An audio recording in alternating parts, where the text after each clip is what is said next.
Three rangers of the Night's Watch, Sir Waymar Royce, Will, and Garrett, depart from the wall to investigate reports of wildlings in the haunted forest, which lies to the north beyond the wall. Will, the best scout in the group, discovers several wildling corpses dismembered and arranged in a strange, ritualistic fashion on the ground. He also finds a dead wildling girl pinned to a tree.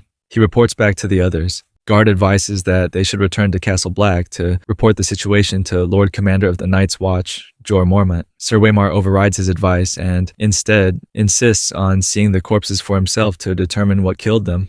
When they reach the site, the bodies have disappeared. Will scouts around for clues, but Guard finds a bloody piece of clothing buried under the snow. Further investigations are curtailed when a tall, humanoid figure with glowing blue eyes, a White Walker, arrives and easily kills Sir Waymar. Guard attempts to escape but is caught and killed. Will, in abject horror, sees the dead wildling girl from earlier who is now walking with blue eyes, and also witnesses Garrett's death, with the White Walker tossing his severed head at Will's feet. In the free city of Pentos, across the narrow sea, Viserys and Daenerys Targaryen live in the hospitality of Magister Illyrio Mopatis. Viserys has arranged to wed his sister Daenerys to Khal Drogo, the warlord of a Dothraki Khalasar of 40,000 warriors. In return, Drogo will give Viserys the army he needs to reclaim the Iron Throne.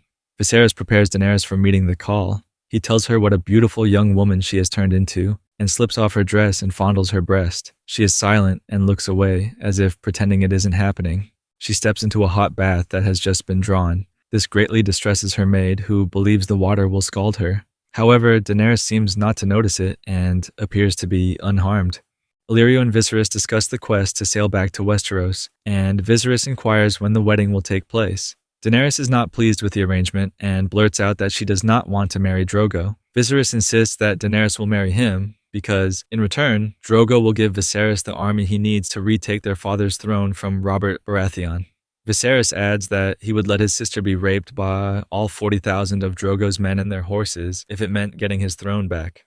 A short time later, Drogo arrives at Illyrio's estate. After glancing at Daenerys, Drogo rides away without dismounting from his horse. Viserys is concerned, but Illyrio assures him that if he did not approve of Daenerys, they would have known.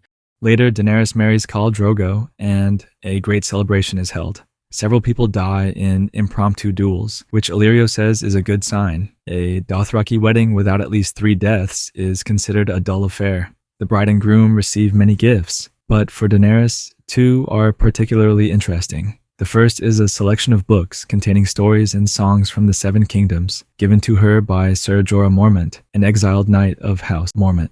Sir Jorah swears fealty to Viserys as king and offers him his support and advice, which is accepted. The second is a box containing 3 beautiful scaly stones. According to Illyrio, these dragon eggs from the Shadowlands beyond Ashai have turned to stone with time. Daenerys appears to feel some connection with the eggs, but brushes it off for the time being. Drogo gives Daenerys a beautiful white mare as a wedding gift. When they are about to leave the place, Viserys tells Daenerys to make Drogo happy. Drogo and Daenerys ride down to the shore and consummate their marriage on the beach at sunset. Daenerys is visibly upset and terrified and forced to do it. In King's Landing, the capital city of the 7 kingdoms, the bells ring out to commemorate the death of Lord Jon Arryn, the Hand of the King. As the Silent Sisters prepare his body for burial, Queen Cersei Lannister looks on. She's worried that Jon discovered something he shouldn't have, and may have told someone. She confesses her fears to her twin brother, Sir Jaime Lannister of the Kingsguard. But he tells her not to worry, since if the king knew the truth, they'd be dead already. She tells him he should be the new Hand of the King, but he doesn't want the job. He considers it too much work.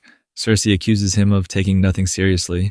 Sometime later, Will fled south of the Wall in terror, rather than return to warn Castle Black of the White Walker threat. He is apprehended by outriders loyal to House Stark, the Wardens of the North, and is taken to Lord Eddard Stark. Meanwhile, Lord Eddard, or Ned Stark, is at Winterfell with his wife and family. Ned and Catelyn watch their 10-year-old son, Bran Stark, practice archery, while he is being helped by Robb Stark, Ned and Catelyn's eldest son, and Ned's illegitimate son, Jon Snow. Robb and Jon can't help laughing when Bran's latest arrow goes high over the wall, even worse than the last shot, but after Eddard amusedly chides the two, encourages Bran to keep at it. The youngest son, 6-year-old Rickon Stark, watches his brothers until Ned and Catelyn's youngest daughter, 11-year-old Arya Stark, who has left needlework where their 13-year-old daughter Sansa Stark is, hits Bran's bullseye with an arrow before Bran can. Bran chases Arya while Ned, Catelyn, Robb, and Jon laugh until Ned receives news that a Night's Watch deserter has been found. The law decrees that, as a deserter from the Watch, Will is an oathbreaker and must be executed. Ned takes 3 of his sons with him, Robb, Jon, and Bran, to witness the execution due to it being a Stark custom among sons to carry out executions themselves. Also joining Eddard is his ward Theon Greyjoy, the Master-at-Arms Roderick Castle, and his leading guard Jory Castle. Will accepts his fate, but tells Eddard about the walkers first and asks that word be sent back to his mother. Eddard carries out the execution himself, using the ancestral Valyrian blade of their house, Ice. Young Bran witnesses an execution for the first time without flinching, earning praise from his half-brother Jon. Eddard explains to Bran that the reason he was made to execute Will was because the man who passes the sentence should swing the sword. When Bran asks his father about Will's talk of White Walkers, Eddard dismisses it as madman's ramblings, insisting that the walkers have been gone for centuries. Then the party sets out for Winterfell. On the way back to the castle, the party finds a stag dead in the road, partially disemboweled. Theon wonders if it's the work of a mountain lion, but Eddard states that none live in the area. Looking for what killed it, they find a rare dead female dire wolf, killed with a stag antler piece broken off in her throat. The female died after giving birth, and her 5 pups huddled by the corpse for warmth. Eddard advocates killing the pups out of mercy rather than having them starve to death, but Jon Snow convinces his father that this is an omen. The dire wolf symbolizes House Stark, and Eddard has 5 true-born children. With Bran looking on beseechingly, Eddard agrees to allow it, but only if they care for and raise the pups themselves. Even if one should die, the owner will be the one to bury it. Just as the party leaves, Jon finds a 6th pup, an albino runt of the litter. Theon mockingly points out that this one belongs to Jon, but Jon nonetheless adopts the 6th pup. A raven bears news of Jon Arryn's death to Winterfell, where Lady Catelyn Stark informs Eddard. He is particularly stricken because Arryn served as a father figure to him when he was fostered at the Eyrie. She also tells him that King Robert Baratheon and much of the royal court rides for Winterfell. Eddard realizes that King Robert means to name him the Hand to replace Jon Arryn. He ponders refusal, feeling his place is at Winterfell. Bran's mother catches him climbing on the rooftops of the castle just as the royal party comes into view. He promises to stop, but his mother knows he is lying. Winterfell prepares for guests. Catelyn Stark wants to make sure that Tyrion Lannister, a great reader, has enough candles, and the young men of the house get groomed as they gossip about the queen, a reportedly great beauty. All of Winterfell gathers in the courtyard as the royal party approaches. Arya is late and annoys Sansa by not being silent and respectful when they arrive. King Robert rides in with his knights, while Queen Cersei is in a large wheelhouse. Lord Eddard presents his household to King Robert. Eddard and Robert greet each other warmly, and then Robert demands to see the crypts and pay his respects to Eddard's deceased sister, Lyanna, much to Queen Cersei's impatience. After Robert and Eddard depart, Cersei sends Jaime to find their younger brother Tyrion, who is a dwarf. The imp has found his way to the brothel in the town outside Winterfell, where he enjoys the attention of a prostitute named Rose. Jaime tells Tyrion, a man of limited height but with immense appetite, that he will be needed at the feast that night. Jaime has hired 3 more prostitutes for Tyrion to hurry things along.